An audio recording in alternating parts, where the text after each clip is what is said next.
Good morning everyone. चलो, तो कल हमने शुरुआत करी थी हमारा बहुत ही सुनहरा सा प्यारा सा सब्जेक्ट जिसका नाम है जीएसटी। तो कल हमने जो जो बातें डिस्कस करी थी उसको एक बार फटाफट से हम रिवाइज कर लेते हैं। तो कल एक तो मेरे बारे में थोड़ी बहुत बातें डिस्कस हुई थी, फिर हमने थोड़ा स्टडी अप्रोच डिस्कस करा था। स्टडी अप्रोच में हमने देखा था कि सर हमें टोटल 3 किताबें मिलेगी, एक कॉन्सेप्ट बुक, एक क्वेश्चन बुक और एक एमसीक्यू बुकलेट। ठीक है संजय भैया, ये वाली बुक देना सबसे ऊपर। तो ये जीएसटी की कॉन्सेप्ट बुक है, ठीक है। 217 पेज में पूरा जीएसटी कवर्ड है, ठीक है। फुल कलर्ड बुक है और बड़ी मेहनत के साथ इस किताब को बनाया गया है, ठीक है। सर इसको पढ़ लिया तो इसके बाहर कुछ भी नहीं, हाँ इसके बाहर कुछ भी नहीं है। आप एक बार चाहो तो मॉड्यूल को अगर साथ में रेफर कर लोगे इसके साथ तो वो और भी अच्छा हो जाएगा। बुक पूरी मॉड्यूल से बनी हुई है, अपने लैंग्वेज इसमें बहुत ज्यादा कम है क्योंकि नंबर तो आपको मॉड्यूल के लैंग्वेज के मिलते हैं, ठीक है। मॉड्यूल बहुत बड़ा है तो इसलिए मैंने मॉड्यूल को थोड़ा सा छोटा करने की कोशिश करी, ठीक है। सर और क्या मिलेगा हमको? क्वेश्चन बुक मिलेगी और एमसीक्यू बुकलेट मिलेगा, ठीक है। 50 मार्क्स में आपको इतनी सारी चीजें मिलेगी, ठीक है। अभी फॉर द टाइमिंग आपको ये मिल जाएगी। क्वेश्चन बैंक और एमसीक्यू बुकलेट में थोड़े बहुत अमेंडमेंट्स हो रहे हैं ताकि सितंबर वाला अटेम्प्ट भी जोड़ा जाए, तो फिर आपको वो सितंबर वाले अटेम्प्ट के साथ दोनों किताबें मिल जाएगी, ठीक है। सर क्या अप्रोच रहेगा हमारा क्लास में पढ़ने का? तो कॉन्सेप्ट क्लास में स्क्रिबलिंग करेंगे, लिखते जाएंगे और रोज रिवीजन करेंगे और time to time question practice करते रहेंगे, ठीक है। सर कितने मार्क्स का पेपर है? 100 मार्क्स का पेपर है। 50 for direct tax, 50 for indirect tax, 30% is MCQ. अब 30% कितना होगा? 15 मार्क्स। 15 मार्क्स के एमसीक्यू डीटी में, 15 मार्क्स के एमसीक्यू आईडीटी में, तो सब्जेक्टिव कितना हो गया हमारा? 35। फिर मैंने आपको बताया था कि सर अमेंडमेंट्स का क्या सीन होता है, तो आपको 6 महीने पहले अमेंड होना पड़ता है। जब भी आपका अटेम्प्ट हो उससे ठीक 6 महीने पहले तक आपको क्या होना पड़ता है? अमेंड। फॉर एग्जाम्पल अगर अटेम्प्ट है May 25, तो 6 महीने पहले कब खत्म हुए? 30 अक्टूबर। 30 अक्टूबर तक जो भी अमेंडमेंट आएंगे वो सब आपके ऊपर एप्लीकेबल हो जाएंगे। सर 30 अक्टूबर के बाद अगर कोई अमेंडमेंट आया तो वो देश के ऊपर तो एप्लीकेबल, बट आप जैसे मासूम बच्चों के ऊपर नॉट एप्लीकेबल। सर नवंबर में अटेम्प्ट है तो 30 अप्रैल, और सर अगर सितंबर में अटेम्प्ट है तो 28 फरवरी। तो इंस्टीट्यूट कोई सा भी कभी कल को मन चाहे इंस्टीट्यूट का बोला अगस्त में अटेम्प्ट, आपको बस क्या याद रखना है? 6 महीने पहले तक के अमेंडमेंट आपके ऊपर एप्लीकेबल हो जाएंगे। बोलो क्लास डन है क्या? ठीक है सर। फिर मैंने आपको थोड़ा पेपर पैटर्न बताया था, पहली क्लास में ये डिस्कस कर लेना कि यार पेपर का पैटर्न कैसा क्या है, बहुत इंपॉर्टेंट है। मालूम तो पड़े जिससे जंग लड़ने जा रहे हैं वो दुश्मन लड़ने जैसा है भी या नहीं। अरे लड़ने जैसा नहीं हो तो फिर अपन कुछ और सोचे ना, यूपीएससी वगैरह। तो पहले अपन दुश्मन की शक्ल देख रहे हैं। तो सर पेपर पैटर्न क्या है? 4 क्वेश्चन आएंगे, 2 section, section A section B. Section A direct tax, section B indirect tax. Section B में 4 क्वेश्चन, 5, 6, 7 और 8। Question number 5 is compulsory. Foundation में भी शायद ऐसे ही होता था ना, फर्स्ट क्वेश्चन इज कंपल्सरी। तो इंटर में भी ऐसे ही है, फाइनल में भी ऐसे ही है। पेपर पैटर्न कहीं बदलता नहीं है। तो क्वेश्चन नंबर 5 इज कंपल्सरी, ये आपको करना ही है। 5 के 2 पार्ट रहते हैं, 5A और 5B। 5A 10 marks, 5B 5 marks. Total मतलब कितने मार्क्स का हो गया? 15। सर आप तो बस ये वाला क्वेश्चन बता दो, एमसीक्यू में 15, इसमें 15, आ गए 30, लाने तो वैसे 40 से, डीटी में थोड़ी बहुत मेहनत करेंगे, होगा सर पास।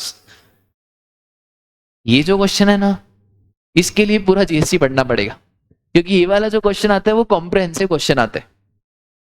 कॉम्प्रहेंसिव समझते हो? जिसमें सब कुछ आ गया, तब जाके आई से आपको कितने मार्क्स देगा। सर 10 में से 10 आ सकते हैं, आराम से आ सकते हैं।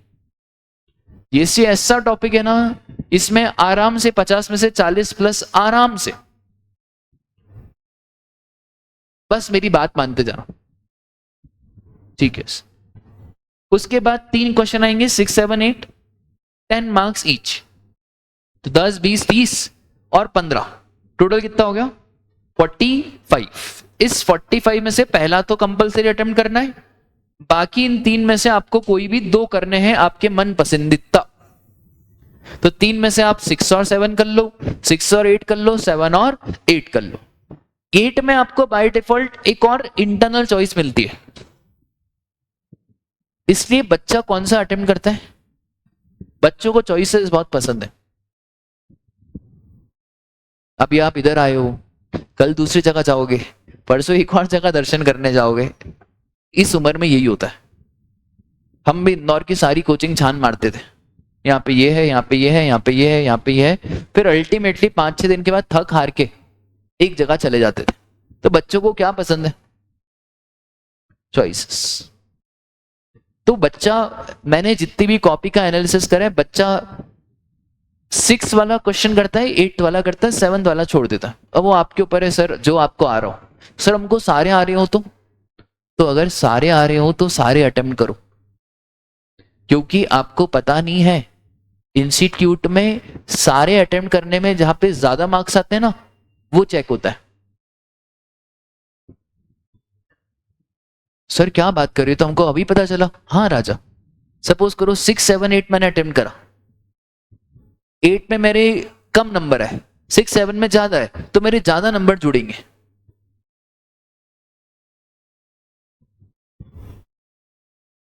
पता था आपको ये?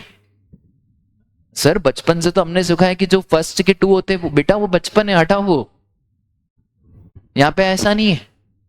इनफैक्ट एक रैंकर का मैं पॉडकास्ट सुन रहा था, मतलब गजब यार, उसने बोला कि मैंने तो सारे अटेम्प्ट करे थे। सारे वही अटेम्प्ट कर पाएगा जिसकी स्पीड अच्छी है। इसका फायदा क्या हो गया कि जिसमें ज्यादा आएंगे वो वाले नंबर आपको मिलेंगे। आई बात समझ में? तो सर अगर सारे आते हो तो अटेम्प्ट कर लेना, पर क्या अच्छी होनी चाहिए, स्पीड। स्पीड फास्ट हो तो फिर कर सकते हैं, कोई दिक्कत की बात नहीं। ये हो गया था हमारा पेपर पैटर्न। एमसीक्यू 2-2 मार्क्स के साथ और +1। मतलब सर ये तो बड़ा हलवा लग रहा है, फाउंडेशन से भी इजी लग रहा है। अभी दिखने में तो इजी लग रहा है ना, अभी कोर्स तो चालू होने दो, तो सब हो जाएगा। इतनी मेरी गारंटी है कि जीएसटी में मैं आपके 30 तो आराम से दिलवा ही दूंगा 50 में से। थोड़े बहुत एफर्ट और करोगे तो 40+ की जर्नी अपन आराम से फलीभूत कर देंगे। सर हमें 50 on 50 चाहिए, तो 50 on 50 तो अगर मैं भी पेपर लिखूंगा तो नहीं आएंगे, क्योंकि GST is theory come practical. Accounts में फुल आते हैं, इसमें आपको मैक्सिमम कितने आ सकते हैं, 40 या 40+। सर आज तक कितने मैक्सिमम आए, तो आज तक आए 45। ठीक है, तो आ सकते हैं, कोई बहुत बड़ी बात नहीं है। बोलो बात क्लियर है क्या? अपन टारगेट हाई सेट करो कि साला जीएसटी में 40+ तो चाहिए ही चाहिए, बहुत बड़ी। उसके बाद हमने कल डिस्कस करा था what do you mean by term tax. उससे पहले हमने देखा था कि सर गवर्नमेंट को आखिरकार टैक्स का पैसा चाहिए क्यों। तो सर इंफ्रास्ट्रक्चर डेवलप करना है, रोड्स बनाने हैं, बिल्डिंग्स बनानी है, हेल्थ, सैनिटाइजेशन, इन सब चीजों का ध्यान रखना है। उसके लिए सर पैसा कहां से आएगा? अब मोदी जी जॉब थोड़ी करेंगे, मोदी जी धंधा थोड़ी करेंगे। मोदी जी जो लोग धंधा कर रहे हैं, जो लोग जॉब कर रहे हैं, उनमें से थोड़ा बहुत पैसा खींच लेंगे। और मैंने आपको बताया था चाणक्य ने क्या मस्त बोला है। चाणक्य ने बताया क्या बोला है, हनी बीज रहती है ना, जैसे हनी बीज फ्लावर में से नेक्टर निकालती है, वैसे ही मोदी जी आप लोगों से किसका पैसा निकालते हैं, टैक्स का। अच्छा आपको कोई दुख दर्द फील नहीं होता, मतलब आप खुशी खुशी टैक्स का पैसा भी दे देते हो और आपको रियलाइज भी नहीं होता कि आपने किसका पैसा दे दिया, टैक्स का। इसी को तो टैलेंट बोलते हैं। टैलेंट उसको बोलते कि सर आपने 3 घंटे की क्लास भी ले ली और हमको मालूम ही नहीं पड़ा कितने घंटे हो गए। तो बस मोदी जी यही कर रहे हैं, ऊपर से नीचे तक आपने हर प्रोडक्ट पे टैक्स दिया। आप जीएसटी की क्लास लोगे, पैसा लगेगा, उस पैसे के ऊपर जीएसटी लगेगा। कुछ भी खरीदो, ये मैडम आपने बैग खरीदा, बैग वाले को जीएसटी दिया, मोबाइल खरीदा, मोबाइल वाले को क्या दिया, जीएसटी दिया, ईच एंड एवरीथिंग। ठीक है सर। तो सर आखिरकार ये टैक्स है क्या? Tax is a pecuniary burden. Pecuniary मतलब फाइनेंशियल। ऐसा नहीं हो सकता कि मैं बोलूं मोदी जी एक काम करो, बाटर बाटर खेलते हैं। प्रेरक सर ऐसे बोल रहे हैं कि यार मोदी जी एक काम करो, अमित शाह योगी जी को भेजो फाउंडेशन की क्लास। आपका कितना टैक्स बनता है? 1 लाख रुपए टैक्स बनता है ना, हमारी एक बच्चे की फीस 50,000। अमित शाह को भी भेजो, योगी जी को भी भेजो। भाई किसमें देना पड़ेगा? ये कोई बार्टर नहीं चल रहा है। मालूम पड़े मोदी जी ने बोला साहिल सर आपको 1 करोड़ का जीएसटी देना है। अरे मोदी जी आओ, आप एक दिन क्लास आओ, मेरी एक दिन की फीस 1 करोड़। मोदी जी आए, क्लास बैठे, मोदी जी ने बोला सर टैक्स। मैंने बोला काहे का टैक्स? मुझे आपको 1 करोड़ देना है, आपको मुझे 1 करोड़ देना है, दोनों क्या हो गया? ऐसा नहीं होता है। This has to be paid in cash और bank. There is no barter system available. ठीक है सर, कौन लेवी करता है? गवर्नमेंट। कल को अगर मैं इस लड़की को बंदूक दिखाऊं, मैं भाजपा का नेता, मैंने इसको बोला मैडम 10,000 रुपए चाहिए, भाई का बर्थडे। ऐसा होता है भाई का बर्थडे? उसने बोला यार आपके भाई का बर्थडे, मैं क्यों 10,000 दूं? मैंने एक हवा में शूट करी, ये लड़की भी पास में ही खड़ी थी। उस लड़की को मालूम था कि यार देखते हैं ये लड़की क्या कर। इसने फिर मेरे से थोड़ी सी अड़ीबाजी करी। इसने बोला सर मैं पैसे नहीं दूंगी, जो कर सकते कर लो। मैंने ऑन स्पॉट ही शूट कर दिया। वो देखते रह गई। मैंने इसको बोला मैडम 10,000 भाई का बर्थडे, ये लेके आई। बोले सर ये 10,000 ऊपर से 1,000 रुपए और मेरे भाई के लिए। क्या बंदूक की ताकत अलग ही रहती। अभी मैंने सोचा एक बंदूक परचेस करूंगा, आपको दिखाऊंगा। ठीक है अभी करूंगा एक बंदूक, वैसा मेरा शौक है। क्या रहता है ना, कभी बड़े बड़े लोगों से बात करना रहता है। अब बात करो तो कैसा अपन मुंह से बात करो, या तो प्रेरक सर की जैसी टेक्निक है बात करने, वो अपने को आती नहीं है, तो अपन कुछ भी मत करो, सिर्फ बंदूक रखो बस, और फिर सामने वाला जैसा बात करेगा ना मजा ही आ जाएगा। ठीक है तो क्लास में भी एक बार क्या करेंगे ना, बंदूक लेके आएंगे, ऐसे रखेंगे, बच्चे बोलेंगे ब्रेक, बंदूक को ऊपर रखेंगे। अरे सर पढ़ाओ पढ़ाओ पढ़ाओ। ठीक है तो राजा पैसे तो मैं भी ले रहा हूं, पर किसकी नोक पे रह रहा हूं? बंदूक की नोक पे।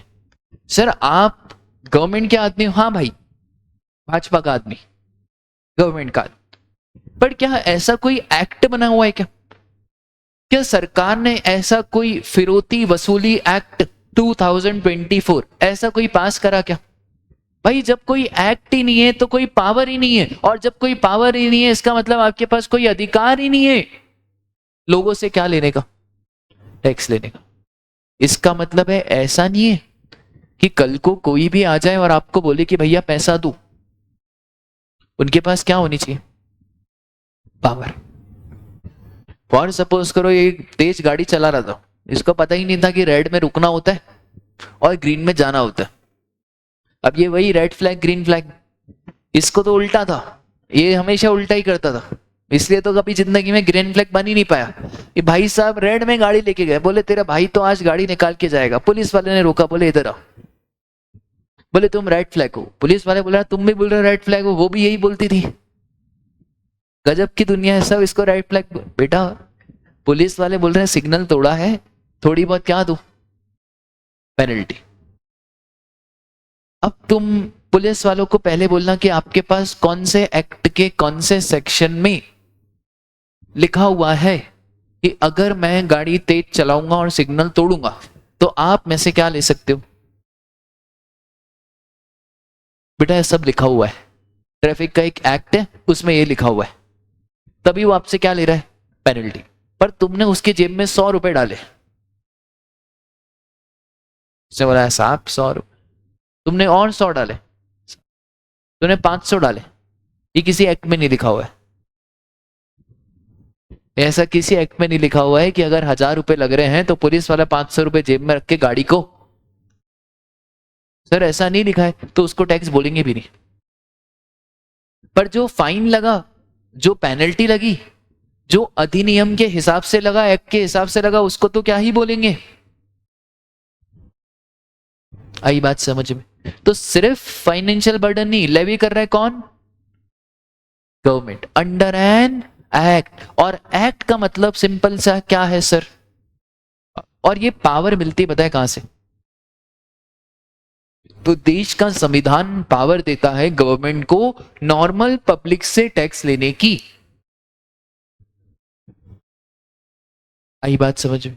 सर विदाउट पावर अगर कुछ भी हो रहा है तो इसका मतलब वो टैक्स नहीं है, वो फिर अननेसेसरी आपसे कोई चार्जेस कलेक्ट करे जा रहे हैं।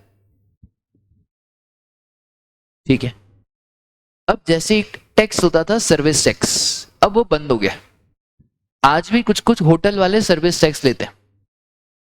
अपना एक बच्चा, अब कुछ कुछ बच्चे क्या है ना, बहुत खतरनाक आते हैं, पवन पढ़ा ही रहते हैं, होटल में वो गया खाना वाना खाने।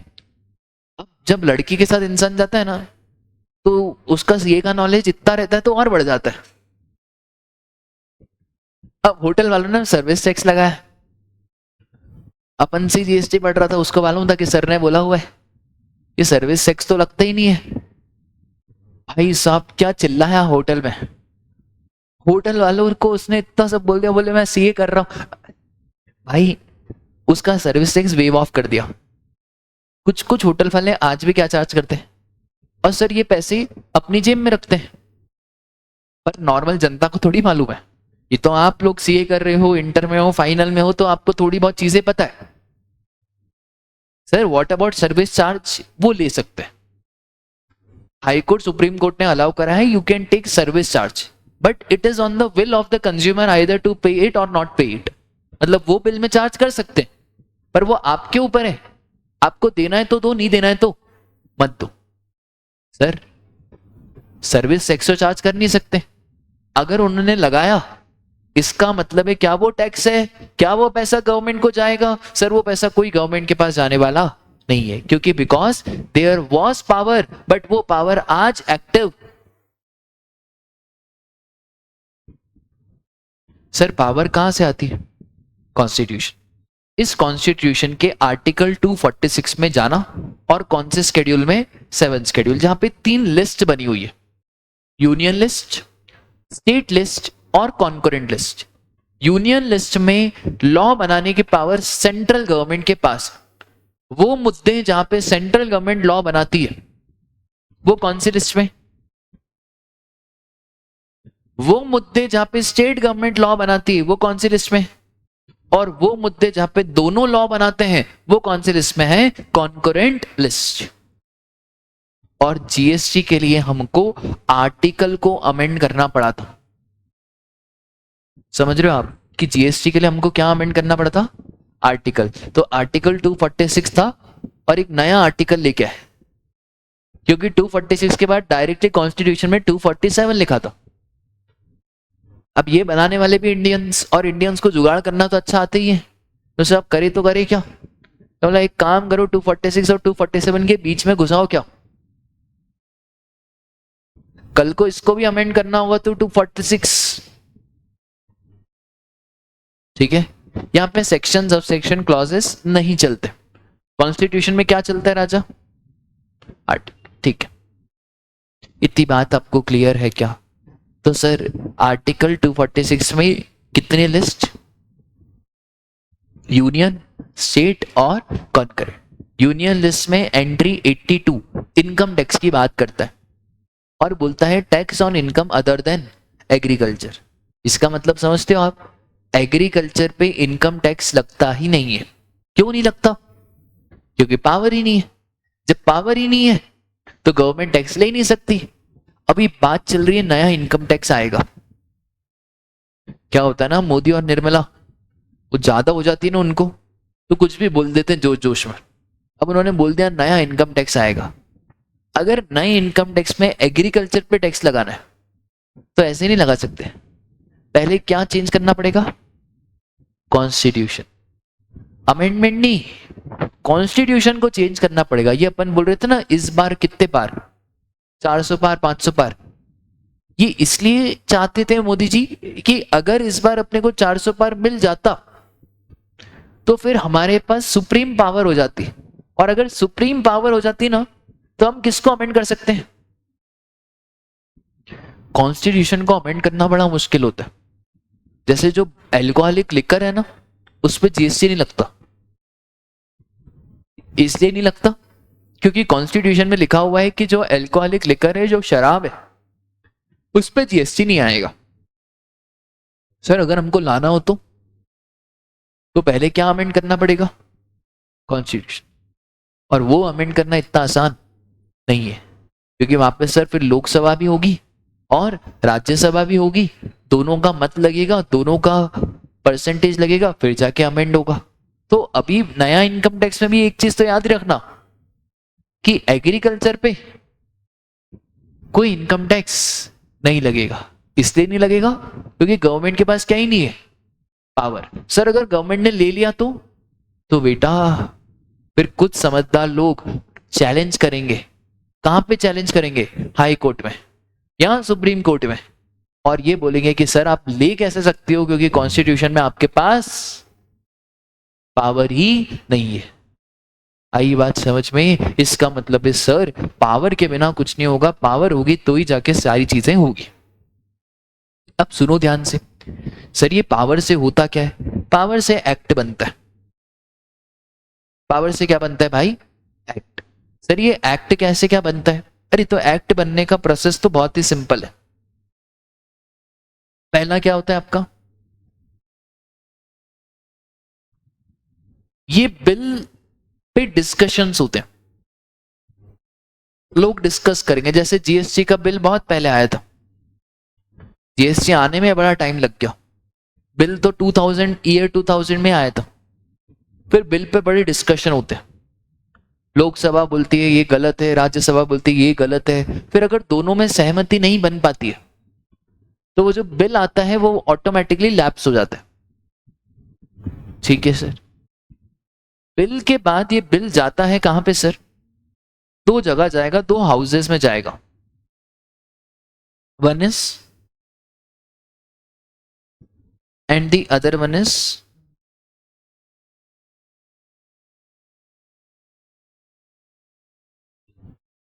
सर कहीं भी जा सकता है क्या?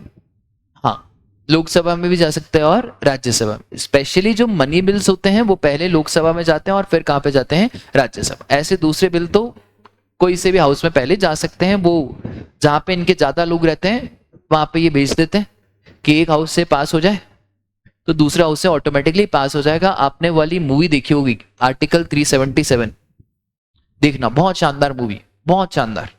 उसमें एक क्लॉज अमेंड करना होता है। तो क्लॉज अमेंड करने में इनके पसीने छूट जाते हैं, क्योंकि वो कैसे अमेंड करे? जो सामने वाली सरकार है वो मना कर रही है, तो ये बोलते हैं कि यार अपने ज्यादा लोग कहाँ पे? बोलते हैं यार ज्यादा लोग अपने राज्य, तो एक काम करो पहले यहाँ पे पास करो। यहाँ पे पास हो गया ना तो फिर यहाँ पे तो अपन ऑटोमेटिकली क्या करा देंगे? तो सर दोनों जगह पास होता है।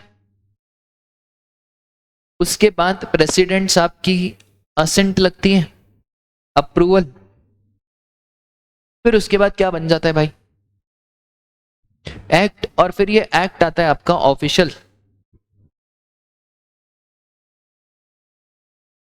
ठीक है, ये सिंपल सा प्रोसेस है एक्ट का। बीच में बहुत सारी बातें होती है, मेंबर्स के पास जाता है डिस्कशन करने के लिए, उससे अभी आपको कोई लेना देना नहीं है। आपको तो बस ये जानना है कि सर कोई भी एक्ट कैसे आता है। अच्छा, अब देश में बड़ी फास्ट एक्ट आते हैं। फास्ट एक्ट इसलिए आते हैं क्योंकि सर अब मेजोरिटी तो हमारे पास है, अब सामने वाली पार्टी इतनी आनाकानी नहीं करती। पर पहले क्या होता था, कांग्रेस का भी दबदबा रहता था, बीजेपी का भी दबदबा रहता था। तो जीएसटी आने में तो बहुत पसीने लग गए। इस जीएसटी को आने में एक बार बीजेपी ने हाँ बोला, कांग्रेस ने मना करा।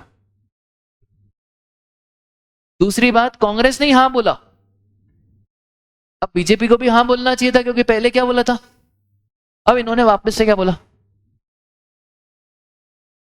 सर ये तो भले की बात है, बात भले या बुराई की नहीं होती, बात होती है कि जीएसटी लाया कौन, क्रेडिट तो चाहिए ना। तो इतना आसान नहीं होता, फिर बड़ी मुश्किल से जीएसटी को लाया गया था।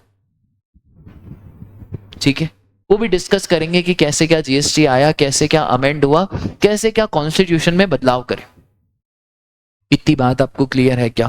बहुत बढ़िया। सर ये जो एक्ट है ना, ये कौन बनाते हैं? हम लोग बनाते हैं।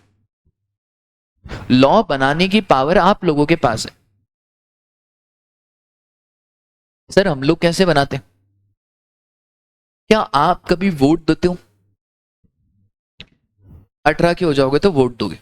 क्या मैं मेरा वोट डायरेक्टली नरेंद्र मोदी जी को देता हूं या राहुल गांधी जी को देता हूं? तो फिर कभी भी वोट मोदी को नहीं दे सकते। जब मैं छोटा था ना, तो इलेक्शन का टाइम था।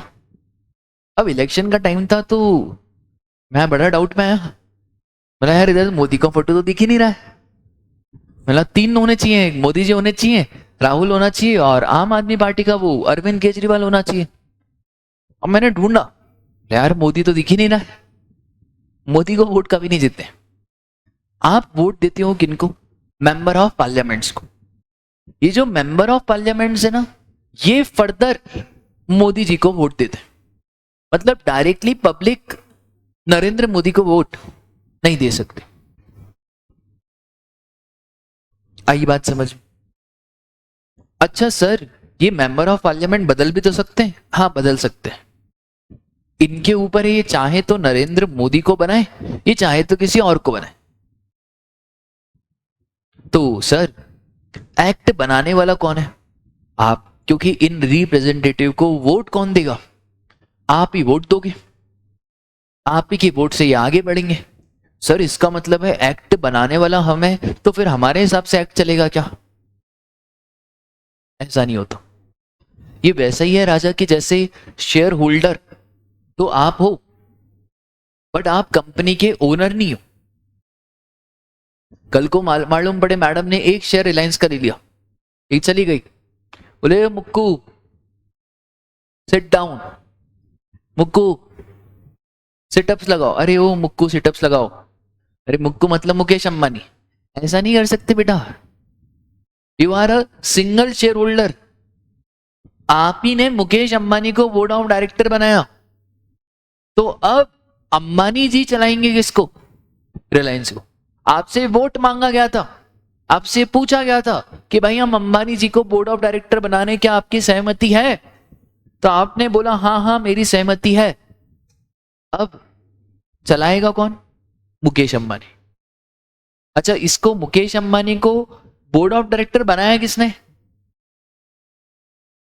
इसका मतलब है सर एक्ट लाएगा कौन? गवर्नमेंट। पर गवर्नमेंट को गवर्नमेंट बनाया किसने? आप लोग। आप लोगों ने इलेक्ट करा किसने? इसका मतलब है कोई भी एक्ट आप पढ़ो ना, तो ऐसे मत पढ़ा करो कि गवर्नमेंट ने बनाया। किसने बनाया? आप लोग। तो एक्ट, जितने भी एक्ट बनते वो पब्लिक को ध्यान में रख के बनते, लॉ मेकर को ध्यान में रख के नहीं बनते, चार्टेड अकाउंटेंट्स को ध्यान में रख के नहीं बनते। इनकम टैक्स को पता है क्यों चेंज कर रहे हैं? बड़ा कॉम्प्लिकेटेड है। एल्बर्ट आइंस्टाइन है ना, एल्बर्ट आइंस्टाइन ने बताया क्या बोला? बोले इस दुनिया में फिजिक्स से भी एक और कॉम्प्लिकेटेड चीज है, दैट इज इनकम टैक्स। सोच रहा वो बंदा इतना नॉलेजेबल, इतना सारा ज्ञान गणित, ये आप लोगों को समझ में आता है ये सब? किसी अरे गहरे नत्थु गहरे को थोड़ा सा इनकम टैक्स समझाओ, बोलेगा अरे ये क्या है? ये आप लोगों में टैलेंट है इनकम टैक्स जीएसटी समझने का। तो इनकम टैक्स और कॉम्प्लिकेटेड है, पर इसको और सिंपल कर देंगे अभी। क्यों सिंपल करेंगे? आपके लिए नहीं, किसके लिए राजा? नॉर्मल पब्लिक को समझ में आना चाहिए।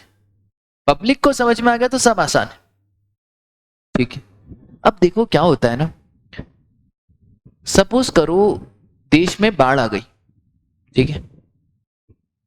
अब ऐसा नहीं रहता कि यार कल फोन लगाया निर्मला ने फोन लगाया मोदी जी को कि मोदी जी एक्ट बनाना है।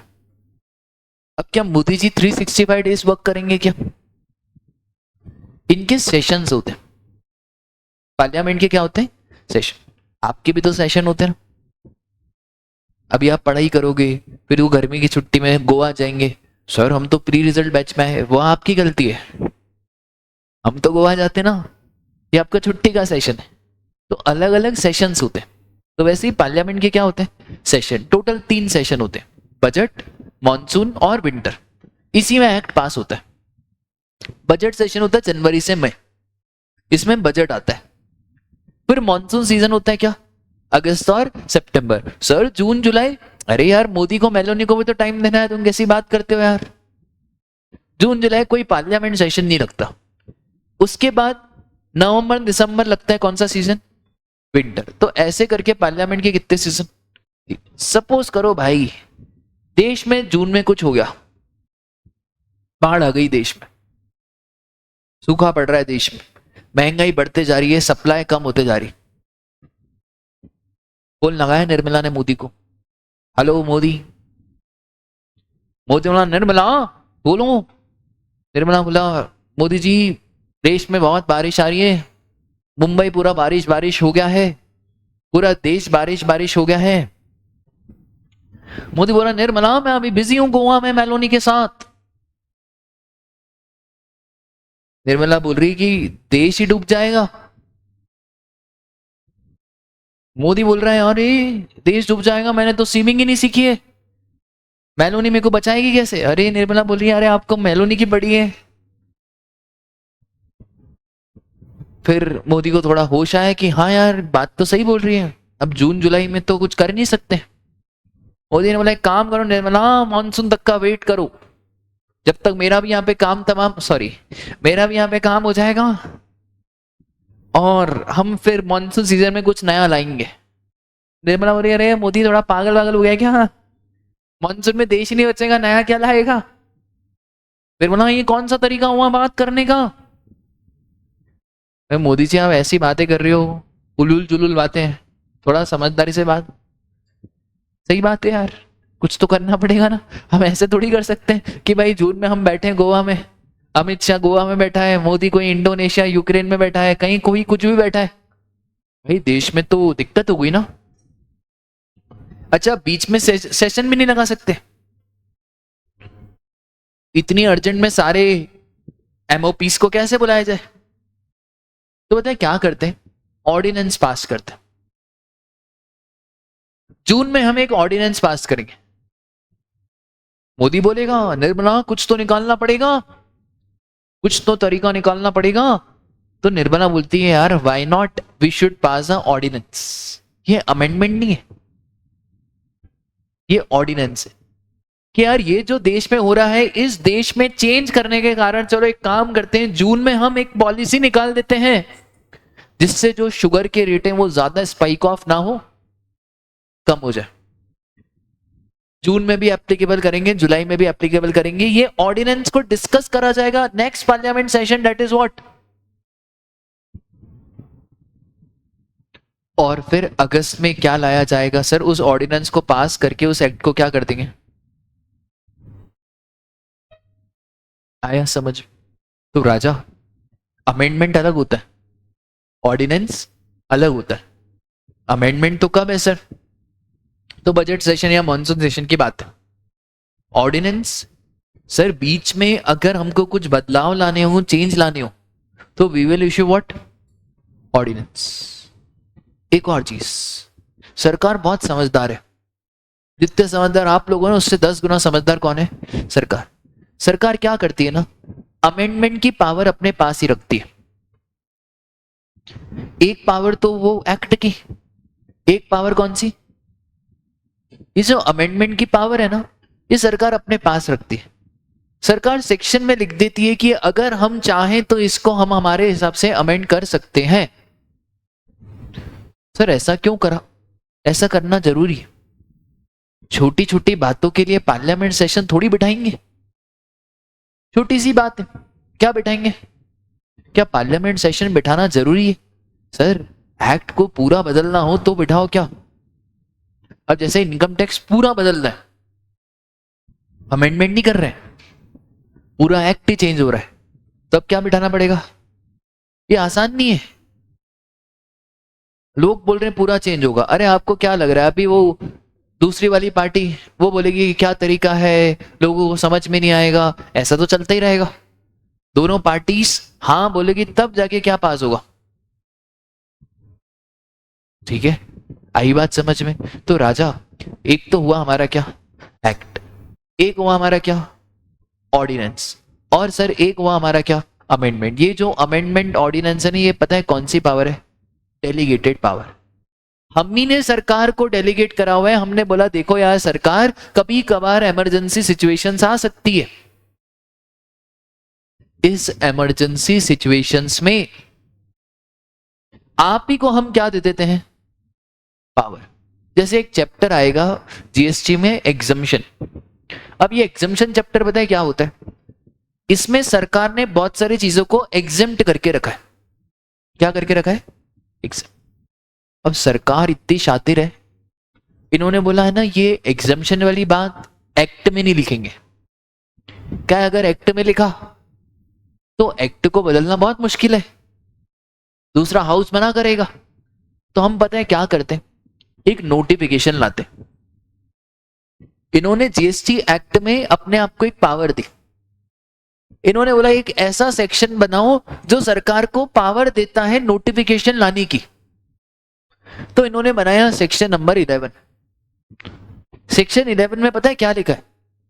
कि सरकार के पास पावर है कि सरकार क्या ला सकती है, नोटिफिकेशन। और इस नोटिफिकेशन के थ्रू सरकार चाहे तो किसी भी चीज को जीएसटी से एग्जेम्प्ट कर सकती है और किसी भी चीज को जीएसटी में क्या कर सकती है। अब ये इतने मजे लेते ना इस नोटिफिकेशन के। अच्छा पावर है तो पावर को एक्सरसाइज करो। पावर इन्होंने डाली इसलिए ताकि ये क्या कर पाए, पावर को एक्सरसाइज कर पाए। अब ये लाए एग्जम्पशन नोटिफिकेशन, एक्ट नहीं, एग्जम्पशन नोटिफिकेशन। अब पता है क्या करते हैं, हर 6 महीने में बदलते जाते। आपका एग्जम्पशन चैप्टर इतना बदलता है ना, गिरगिट भी उससे कम बदलता है जितना कौन बदलता है, एग्जम्पशन। क्योंकि एक्ट में लिखा ही नहीं है, ये तो कहां लिखा है, नोटिफिकेशन में है। और सर नोटिफिकेशन का क्या है ना, वो बदलना हमारे हाथ में, जो रूलिंग पार्टी है ना उसके हाथ में क्या बदलना, नोटिफिकेशन। उसमें पूछना भी नहीं है, कुछ भी नहीं पूछना। सामने वाले राज्यसभा गया तेल लेने, नहीं पूछना भाई, हमको किसी से नहीं पूछना, हमारे हाथ में, हम चेंज करेंगे। तो जब जब जीएसटी काउंसिल की मीटिंग होती है ना, एक आधी एग्जामिशन ये हटा देते हैं। अभी जैसे बात चल रही है, जैसे स्कूल होता है ना, स्कूल पे कोई जीएसटी नहीं होता, आईसीएआई होता है, उस पर भी कोई जीएसटी नहीं। जो आईसीएआई आपसे पैसे वैसे लेता है ना, उस पर कोई जीएसटी नहीं। अभी बात चल रही है कि क्यों करा एग्जेम्प्ट, इनको भी क्या करो टैक्सेबल। कोई भरोसा नहीं, 1 महीने 2 महीने बाद इनका थोड़ा भेजा पलटेगा तो ये अमेंड कर देंगे, क्योंकि एक्ट में अमेंड थोड़ी करना है, कहां पे करना है, नोटिफिकेशन। क्या नोटिफिकेशन अमेंड करना बड़ा मुश्किल काम है क्या? इसका मतलब है सर ये तो बहुत नालायक है। बेटा इतने नालायक हैं, ये एक्ट में बातें कम लिखते हैं, नोटिफिकेशन में बातें लिखते हैं, स्केड्यूल में बात लिखते हैं, एक्ट में बोलते हैं कि हम है ना इस चीज को किससे प्रेजेंट करेंगे, सेक्शन में लिखते हैं कि ये बात शेड्यूल में लिखी है। सर सेक्शन में सब बात क्यों नहीं लिख देते हैं? अरे समझो ना यार, सेक्शन को चेंज करना बड़ा मुश्किल है। इनके पास पावर रहती है तो क्या लेके आते हैं, नोटिफिकेशन। उसके बाद भी क्या,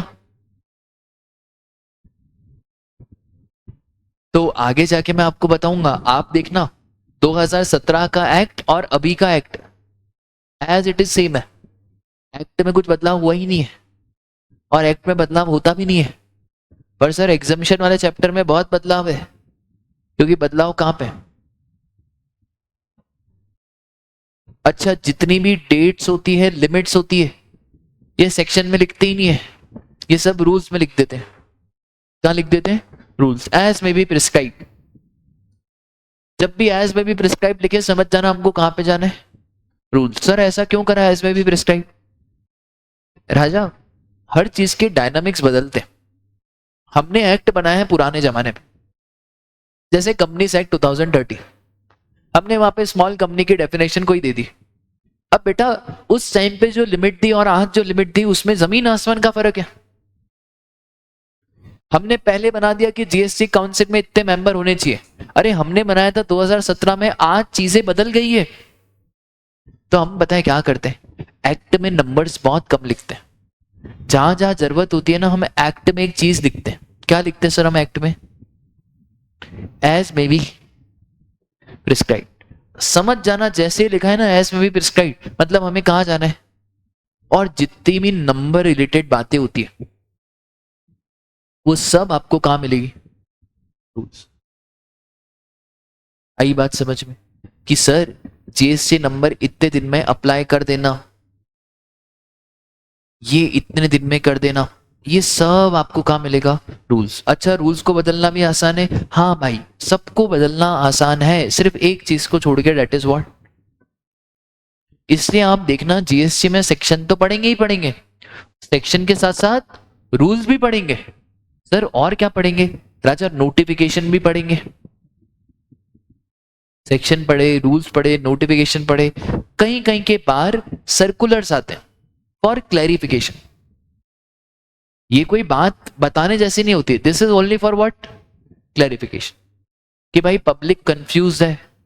अब जैसे उन्होंने लिख दिया कि इंस्टीट्यूट पे कोई जीएसटी नहीं लगेगा, अब कंफ्यूज हो गए लोग कि institute of chartered accountants of India की बात कर रहे हो, कंपनी सेक्रेटरी की बात कर रहे हो, आईएम्स आएंगे या नहीं आएंगे, आईआईटीज आएंगे या नहीं आएंगे, कौन से इंस्टीट्यूट आएंगे? तो फिर लॉ मेकर क्या निकालते हैं? क्लैरिफिकेशन। वो क्लैरिफिकेशन किसके थ्रू आते हैं भाई? ठीक है, तो हम बहुत सारी चीजें जीएसटी में पढ़ने वाले, बस आप अभी इतनी सी चीज ध्यान रखना कि सर एक्ट बदलता नहीं है, वो सेम ही रहता है। चेंजेस आपको मिलेंगे, एक तो चेंजेस आपको कहां मिलेंगे? स्केड्यूल। जैसे मैंने एक आपको स्केड्यूल का नाम बोल दिया, स्केड्यूल नंबर 3। फिर एक एग्जामिनेशन नोटिफिकेशन। तो ये चीजें टाइम के साथ क्या होगी? बदलते जाएगी। जैसे ही आप चार्टर्ड अकाउंटेंट बन जाओगे तो सीए बनने के बाद भी जीएसटी नहीं बदलेगा, पर सर वो जो एग्जामिनेशन नोटिफिकेशन है ना, वो काफी चेंज हो चुका होगा। जब हम सीए बन रहे थे तब भी सेम जीएसटी था, same section as it is same, number भी सेम, नाम भी सेम, चीजें भी सेम। अब मेरे को 7-8 साल हो गए सर, हमारे टाइम पे पहली बार जीएसटी आया था जब हम पढ़ते थे 2017 में। सर बदल गया क्या? कुछ भी नहीं बदला, कुछ भी नहीं बदला। पर सर पूरा एग्जामिनेशन का चैप्टर बदल गया। सर एग्जामिनेशन का चैप्टर बदल गया क्योंकि ये सेक्शन में लिखा ही नहीं है। ये लिखा कहां पे? आधे से ज्यादा रूल्स बदल गए, उसमें लिमिट चेंज हो गई क्योंकि ये सेक्शन में लिखा ही नहीं है। क्या सेक्शन वही है? और एज इट इज वही। आई बात समझ? बहुत बार अपने को पुरानी चीजें देखने की आदत रहती है ना। मैं आपको पुरानी किताब दिखाऊंगा सीए इंटर के, जब मैं सीए कर रहा था, आज की किताब मैच कर लेना, फर्क कुछ नहीं है। पर एग्जामिनेशन चैप्टर आपको नया लगेगा, इसलिए नया लगेगा बिकॉज वो सेक्शन के थ्रू नहीं आया है। भाई आपको बात समझ में? बोलो राजा। सर इतना तो हमको समझ में आ गया कि सर कैसा क्या रहता है, अमेंडमेंट क्या रहता है, ऑर्डिनेंस क्या होता है, ये सिर्फ मैं आपका भी बेस बना रहा हूं। ठीक है, मैं आपको सब लिखवा दूंगा कि सेक्शन क्या होता है, नोटिफिकेशन क्या होता है, सर्कुलर क्या होता है, क्लैरिफिकेशन क्या होते हैं, रूल्स क्या होते हैं, सब लिखेंगे। पर थोड़ा सा नींव स्ट्रांग करो। ठीक है, अब आज की क्लास की बस लास्ट 2 बातें। 2 टाइप के टैक्स होते हैं, एक डायरेक्ट और एक इनडायरेक्ट। सर ये क्या होता है डायरेक्ट और इनडायरेक्ट? अब समझना ध्यान से। ये डायरेक्ट टैक्स क्या होता है? सपोज करो साहिल सर आपसे जीएसटी की क्लास के 10,000 रुपए कमा रहे, 10,000 रुपए की फीस है। ठीक है, मोदी जी और मैं बैठे हुए थे, चाय पी रहे थे मोदी और मैं। वो मोदी जी ने बोला, साहिल सर। बोला हाँ बोलो। देश के लिए कुछ करना चाहोगे? हाँ मोदी जी। आप बोलो देश के लिए जान दे देंगे। मोदी जी बोला इतना नहीं करना है, वो हमारे सोल्जर कर रहे हैं। और बोलो क्या करना है? बोले साहिल सर आपको देश के लिए एक बहुत बड़ा काम करना है। बोला बताओ करना क्या? बोले सर आपके पास कितने बच्चे आते हैं? बोला यार मोदी जी, एक लड़की से उसकी उम्र, एक लड़के से उसकी कमाई, और एक सीए से उसके अटेम्प्ट। पूछते नहीं है। सिखाया, मम्मी ने सिखाया संस्कार। मोदी जी ने बोला देखो हमको वैसे ही सब पता है, हम चाहते हैं आप अपने मुंह से बता दो। ना ठीक है भाई, अब बोल रहे हो तो बता दो। बोला देखो मोदी जी, माता रानी की दया से 1000 स्टूडेंट्स आते हैं। मोदी जी ने बोला 1000 स्टूडेंट? बोला मोदी जी नजर मत लगाओ इसलिए काला पहन के आए हो। बोला 5 साल लगे हुए हैं मोदी जी सीए बनने में, आपने वो देखा थोड़ी है। हाँ हाँ ठीक है। तो फिर मोदी जी ने बोला बहुत कमाते होगे? बोला हाँ हाँ बहुत कमाते, कोई दिक्कत की बात नहीं है। मोदी जी बोले एक काम करो, इन बच्चों से 10,000 के ऊपर 1800 और लो। बोला अरे बच्चे 10,000 दे रहे हैं और ऊपर से 1800 और लो? तो मैंने बोला ये 1800 डायरेक्टली आप ले लो बच्चों से, बच्चों को क्यूआर कोड भेज दो। एक कॉमेडियन है समय रैना, ऐसी बकवास बकवास बातें करते हैं ना। समय रैना ने एक ऐसी बात करी, मेरे को बड़ी हंसी है। ये समय रैना का डायलॉग है, सुना होगा आपने। समय रैना बोला क्या सरकार एक नंबर की पागल है, डायरेक्ट पैसा किससे नहीं ले लेती? बच्चों से। क्या सरकार ऐसा कर सकती है? मतलब सरकार पता है क्या करे कि साहिल सर से 10,000 ले और बच्चों से कितने ले? 1800 रुपये। मतलब अब आए आपके घर में मोदी जी, आओ। ये लड़की ने दरवाजा खोला, आओ बैठो मोदी जी। मैडम 1800 रुपये दो आप। अरे मोदी जी मेरे हॉस्टल की फीस मालूम है आपको? इन बच्चों से पैसे लेने में पसीने छूट जाएंगे मोदी जी के। 140 करोड़ जनसंख्या है। अब मोदी जी घर घर जाते रहे और बच्चों से पैसे ले? पॉसिबल और नॉट पॉसिबल? अरे सर, मोदी जी मेरे को पकड़ेंगे। मोदी जी बोलेंगे सर आपके पास कितने बच्चे? मिला 1000 बच्चे। मोदी जी पूछेंगे बच्चे आप पे ट्रस्ट करते हैं? मिला अरे आप बोलो बच्चे जान दे देंगे। बोले बस इतना ही चाहिए। आप बच्चे को बोलो कि बेटा 10,000 ऊपर से 1800 और दो, ठीक है? बच्चों ने दे दी 11,800। मोदी जी ने बताया क्या बोला, ये जो 11,800 है ना, इसमें से 1800 मेरे को दे दो। 1800 किसको दे दो?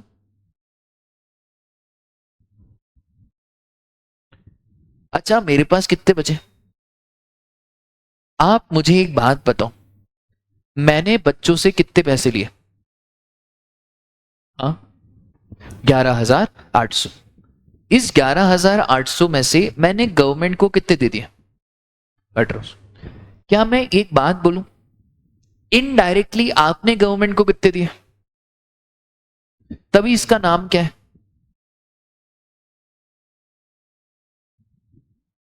एक तो आप डायरेक्टली देके आते गवर्नमेंट को, मोदी जी हम आ गए हैं।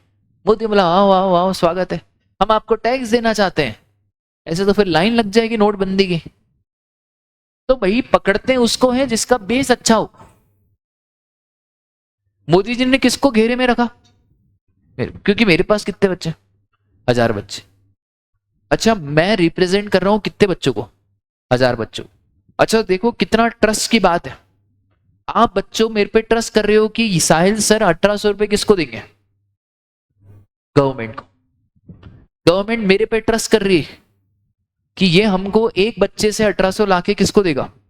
गवर्नमेंट को। इसी चीज को बोलते हैं पता है क्या? Indirect tax. इनडायरेक्ट टैक्स का बेसिक साइकोलॉजी है कि इनडायरेक्ट टैक्स पता है किससे लिया जाता है? कंज्यूमर से। पहले कंज्यूमर मुझे देता है, फिर मैं किसको देता हूं? गवर्नमेंट। बट कुछ कुछ केसेस ऐसे भी होते हैं जहां पे डायरेक्टली कंज्यूमर किसको देके आता है? जब गवर्नमेंट को मेरे ऊपर ट्रस्ट है या ट्रस्ट नहीं है। ट्रस्ट नहीं है। अगर गवर्नमेंट को मेरे ऊपर ट्रस्ट इश्यूज हैं, गवर्नमेंट को लगता है तो बहुत नालायक है, तो गवर्नमेंट कभी भी मेरे को नहीं बोलेगी 1800 लो। फिर गवर्नमेंट क्या बोलेगी कि बच्चों आप डायरेक्टली 1800 किसको दो। अल्टीमेटली गवर्नमेंट को तो 1800 चाहिए।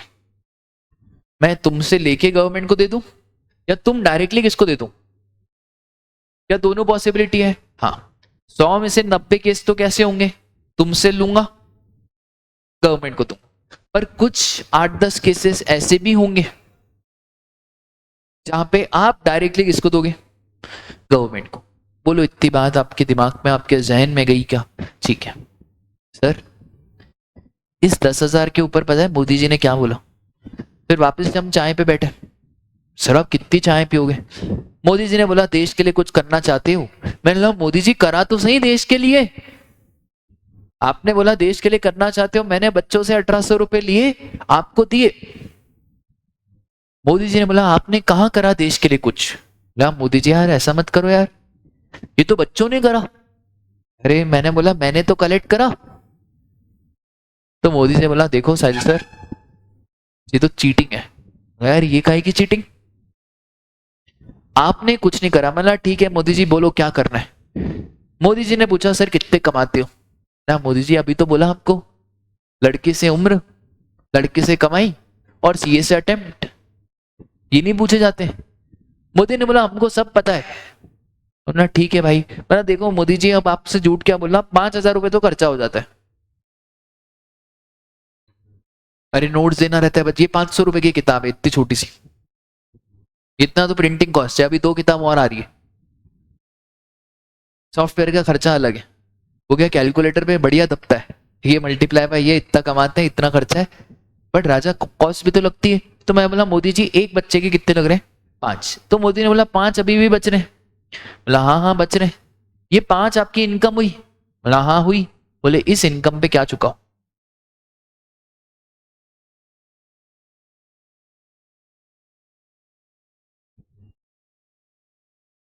मैंने बोला कितना? तो बोले यार सर आप ज्यादा कमाते हो तो आपसे 30% लेंगे। ठीक है भाई, तो कितना हो गया? अब मोदी जी को चाय समझ में आएगी कि अब मैंने 1500 मेरी अच्छा, मैंने बच्चों को बोला बच्चों साहिल सर के लिए क्या कर सकते हो? तो बोला सर हम जान दे देंगे। बोला ज्यादा नहीं करना है तुमको, सब बेटा सपोज करो मेरी क्लास में 50 बच्चे, सब बेटा 30-30 रुपए निकालो इनकम टैक्स के नाम पे।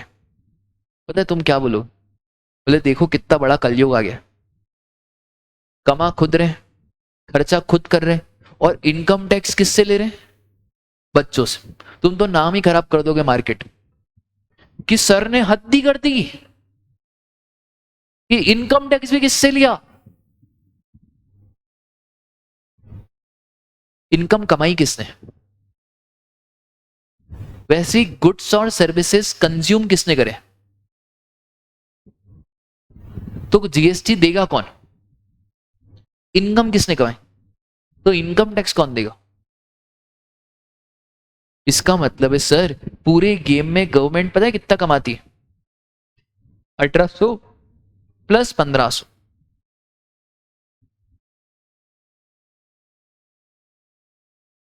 1800 जीएसटी के और 1500,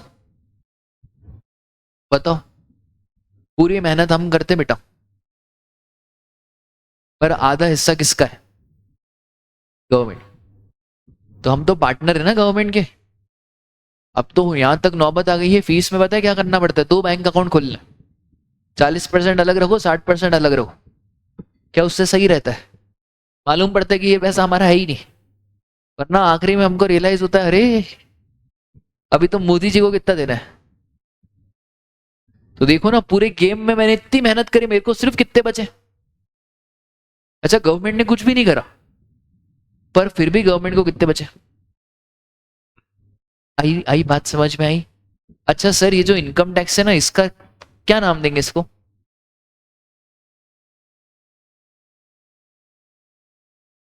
क्योंकि डायरेक्टली किससे लिया? इनकम कमाई भी मैंने और इनकम टैक्स दिया भी किसने?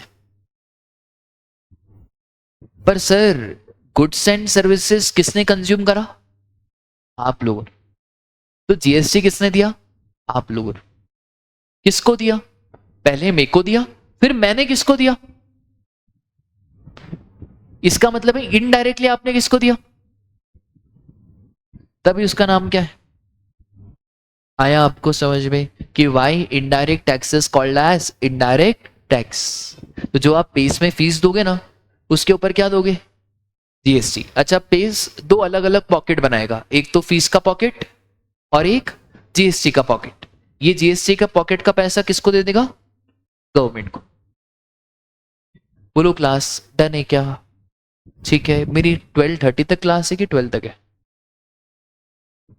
ठीक है, चलो आज के लिए बस इतना ही, मिलते हैं कल।